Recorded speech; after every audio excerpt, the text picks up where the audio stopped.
Hi friends, today's video is for those 20 plus year old out there who are looking for some tips on financial planning. I wish somebody had told me when I was that young, so I would have been a lot better than where I am today. Hope this video helps all of you there. I'm going to talk about 6 tips for financial planning. Number 1, write down your financial goal. Very, very important. Now I'm going to be much wider than what a financial planner can tell you. When I was young, my financial goal was I just wanted to focus on earning a lot of money. When I say earning a lot of money, not that I wanted to become a bank robber or something, but I thought I wanted to create something that will help me earn a lot of money later on in my life. Some people may have a financial goal of that they want to retire early.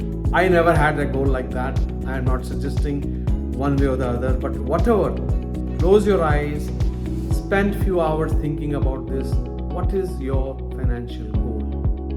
Where you want to be when you're 30 years old, where you want to be when you're 40 years old, where you want to be when you're 60 years old, things like that.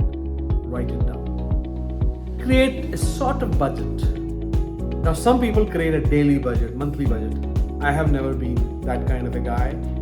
I'll say, but based on your own nature, create some kind of budget. Stick to it. Or try sticking to it as much as possible.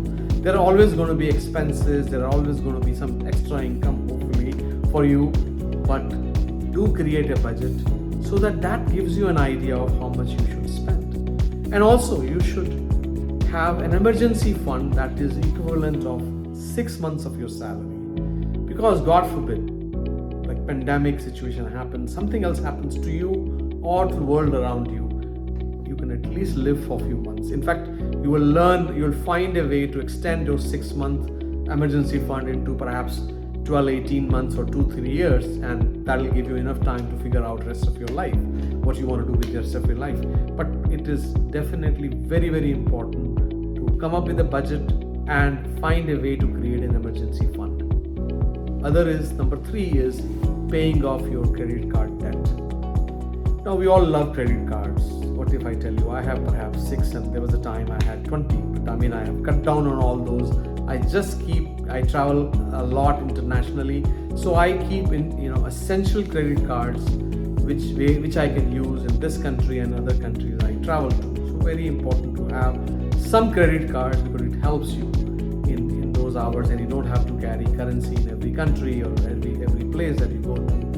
But carrying credit card is good, carrying credit card debt is very bad. That is the most expensive form of debt one could have.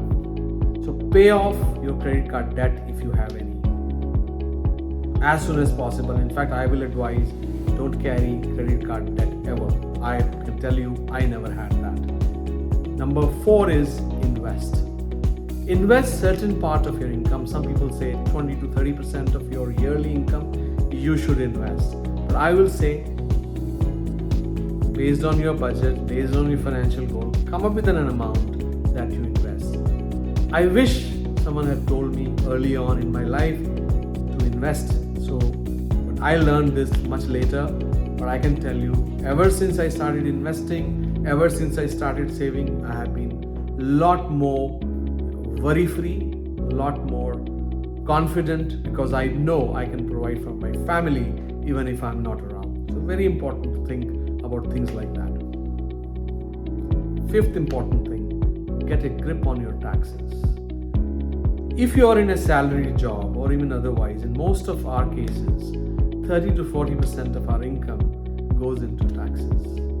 So finding ways to save taxes, finding ways to optimize taxes, I'm not saying avoiding taxes, optimizing your taxes is, money saved in taxes is money saved from your income, right?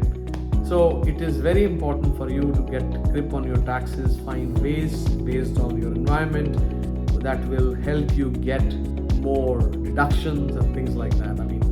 Like what if I tell you I donate a lot of money to charities or NGOs, because that is, at least in the US, it is 100%, I get 100% deduction. And I love those NGOs. So it is, it helps, right?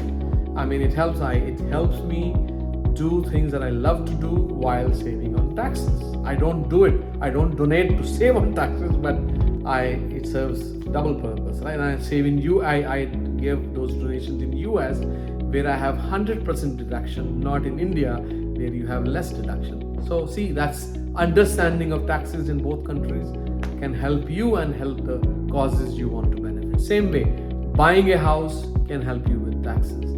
Things like that. If you can figure out various aspects of tax planning, that will be a good way to achieve your financial goals. Plan for retirement. You know, when I was young, I used to think, "Arey, retirement to bahut dur hai." I mean, who wants to think about when you're 60 years old? I'll tell you, even though it may seem far off, may seem lifetime away, it'll come to you sooner than you can imagine.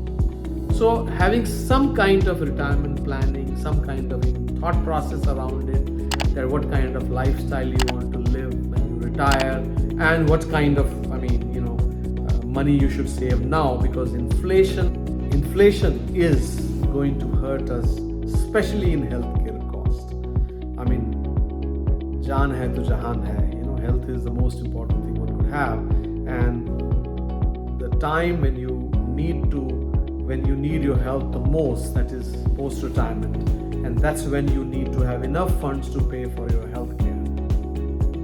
So think about all these things when you're doing your retirement planning. That was the sixth one.